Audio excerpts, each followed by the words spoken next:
Bonjour et bienvenue sur DigiSchool, je suis Yvan, votre professeur de mathématiques, et ensemble aujourd'hui, nous allons parler de calcul numérique appliqué au nombre en écriture fractionnaire, et plus précisément nous aborderons la multiplication et la division.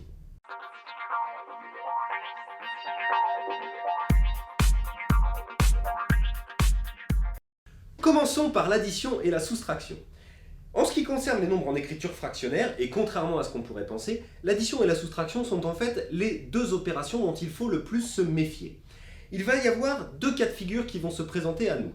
Lorsqu'on doit additionner ou soustraire deux nombres en écriture fractionnaire, soit ils vont avoir le même dénominateur, soit ils vont avoir des dénominateurs différents. Le premier cas sera évidemment le plus simple. Par exemple, si je veux additionner 1 tiers et 4 tiers, eh bien, tout simplement, je vais additionner les numérateurs entre eux et je vais garder le même dénominateur. Donc ici, je vais faire 1 plus 4, c'est-à-dire 5, et je vais garder 3 au dénominateur. Attention, on n'additionne jamais les dénominateurs entre eux. 1 tiers plus 4 tiers ne donne jamais 5 sixièmes. D'accord? Dites-vous simplement que les tiers, les quarts, les cinquièmes, tout ça sont ce qu'on appelle des trucs. Et ici, nous avons un truc plus 4 trucs qui nous donne 5 trucs. Nous gardons la même chose en bas. Avec la soustraction, ça fonctionne exactement de la même manière. Si je veux faire par exemple 2 cinquièmes moins 7 cinquièmes, je vais faire 2 moins 7, ce qui va me donner moins 5, et je vais garder 5 au dénominateur. Donc je vais avoir moins 5 cinquièmes.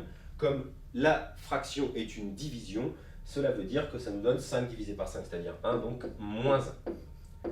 Voilà pour le cas où nous avons le même dénominateur qui est un cas simple. Maintenant, le cas un petit peu plus délicat sera lorsque nous avons des dénominateurs différents.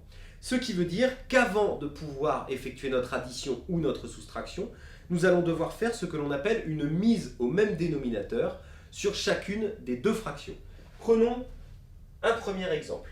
Par exemple, si je veux additionner 1 quart et 5 huitièmes.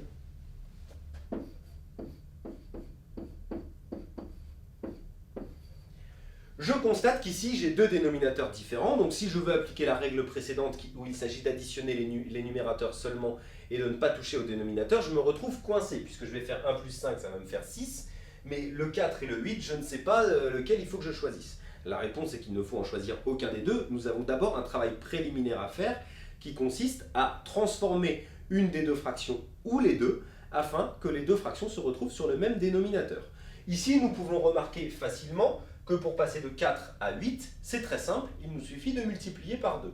Je vais donc multiplier la première fraction par 2, je peux multiplier numérateur et dénominateur par le même nombre, sans que cela change la fraction. Ça va donc me faire 1 fois 2 sur 4 fois 2. Je vais donc me retrouver avec, pour la première fraction, 2 huitièmes, et la deuxième, 5 huitièmes. À partir de là, nous retrouvons le cas précédent, donc nous additionnons les numérateurs et nous gardons le dénominateur commun. 2 plus 5, ça fait 7, donc 7 huitièmes. Là, c'est un premier cas de dénominateur différent, où pour passer d'un dénominateur à l'autre, c'est assez simple, il nous a suffi de multiplier par 2. On aurait très bien pu également diviser 8 par 2, là ça nous aurait posé un petit problème parce qu'on aurait obtenu 2,5 ici, mais en tous les cas, ça reste possible. Maintenant, un deuxième exemple un petit peu plus compliqué, si je prends deux fractions où on ne peut pas facilement passer du dénominateur de l'un au dénominateur de l'autre. Par exemple, si je prends 3 quarts et 5 sixièmes. Il est difficile de passer de 4 à 6 en multipliant par un nombre entier, c'est impossible. Il faudrait trouver le nombre décimal qui nous permet de passer de l'un à l'autre, ce qui n'est pas forcément évident et qui va en plus peut-être nous donner des résultats un peu gênants. Pour ça, il y a une règle très simple que je vous donne qui va vous permettre de toujours mettre au même dénominateur, pas forcément en obtenant le dénominateur le plus simple possible, mais l'avantage de cette règle, c'est qu'elle marchera à chaque fois. Tout simplement, vous allez multiplier la première fraction par le dénominateur de la deuxième et la deuxième fraction par le dénominateur de la première. Ici, ça va nous donner 3 quarts, je vais le multiplier par 6, donc 3 fois 6 sur 4 fois 6. Et 5 sixièmes, je vais le multiplier par 4, donc 5 fois 4 sur 6 fois 4. Ainsi, vous vous retrouvez dans la première fraction avec 4 fois 6 au dénominateur et dans la deuxième avec 6 fois 4. Vous aurez bien, à la fin, le même dénominateur pour les deux fractions. Donc ici, 3 fois 6, ça va nous faire 18 sur 6 fois 4, 24, plus 5 fois 4, 20 sur 24. Ici, ce qui va nous donner 38 sur 24. Alors, je le répète, cette méthode n'est pas forcément la plus simple au sens où ici, on aurait pu se rendre compte que 12 est dans la table des 4 et des 6, donc on aurait pu passer à un dénominateur sur 12 plutôt que sur 24. Cependant, cette méthode a cet intérêt d'être absolument infaillible. Elle marchera à chaque fois. À chaque fois que vous aurez à faire une mise sur le même dénominateur, si vous suivez cette règle, vous vous en sortirez sans aucun problème. Passons maintenant à la multiplication. Contrairement à ce qu'on pourrait penser, la multiplication est l'opération absolument la plus simple sur les fractions. La difficulté après pour vous va être de ne pas s'en mêler les pinceaux entre l'addition, la soustraction, la multiplication et la division. Dans la multiplication, tout simplement, pour multiplier deux nombres en écriture fractionnaire, on multiplie les numérateurs entre eux et les dénominateurs entre eux. Pas besoin de s'embêter à avoir le même dénominateur, pas besoin de s'embêter à travailler d'abord sur les fractions. Vous faites tout simplement, je multiplie ce qui est en haut et je multiplie ce qui est en bas. Par exemple, si j'ai 3 septièmes fois moins 2 cinquièmes, je vais faire tout simplement 3 fois moins 2 en haut et 7 fois 5 en bas, ça va me faire moins 6 35e. Et c'est réglé. Je le répète, la multiplication est l'opération la plus simple. Ne vous embêtez pas à faire des mises sur le même dénominateur. Vous allez vous tromper et vous allez sans doute oublier de multiplier les dénominateurs entre eux. La division, ça va être exactement le même principe que la multiplication. Il faut retenir une règle fondamentale qui n'est pas utile que pour les nombres en écriture fractionnaire. Cette règle qui dit que diviser par un nombre, c'est la même chose que multiplier par son inverse. Autrement dit, lorsque j'ai un nombre fractionnaire divisé par un autre nombre fractionnaire, par exemple 4 tiers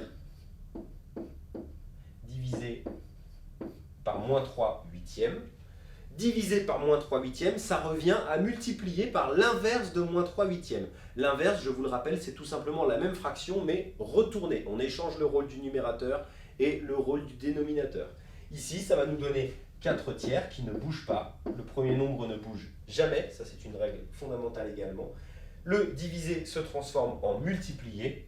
Divisé par un nombre, c'est pareil que multiplié par son inverse. L'inverse de moins 3 huitièmes, ce sera 8 sur moins 3. Et ensuite, j'applique la règle de la multiplication que nous avons vue juste au-dessus, c'est-à-dire 4 fois 8 sur 3 fois moins 3.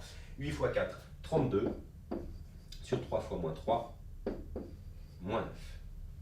Alors, évidemment, lorsqu'on fait des opérations sur les fractions, on peut parfois se retrouver avec des nombres assez gros au numérateur et au dénominateur, et il peut être intéressant de simplifier ces fractions.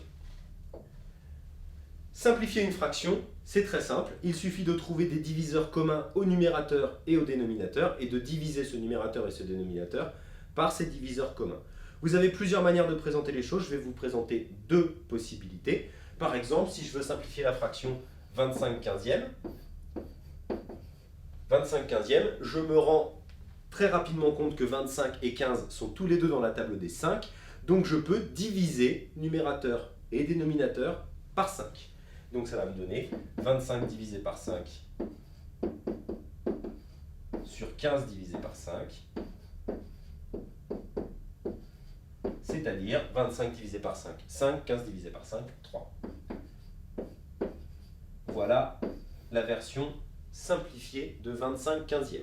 Si je prends un autre exemple, par exemple 14 sur 35, je peux faire autrement, une autre manière de présenter les choses, c'est de décomposer 14 et 35 comme un produit de deux facteurs. Donc 14, je peux l'écrire 2 fois 7. 35, je peux l'écrire 5 fois 7.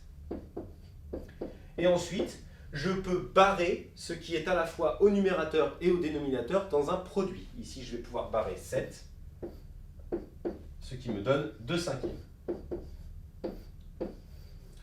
Évidemment, ces deux méthodes sont absolument identiques, elles reposent tout simplement sur une division. C'est simplement deux manières de présenter les choses. À vous de choisir celle qui vous convient le plus.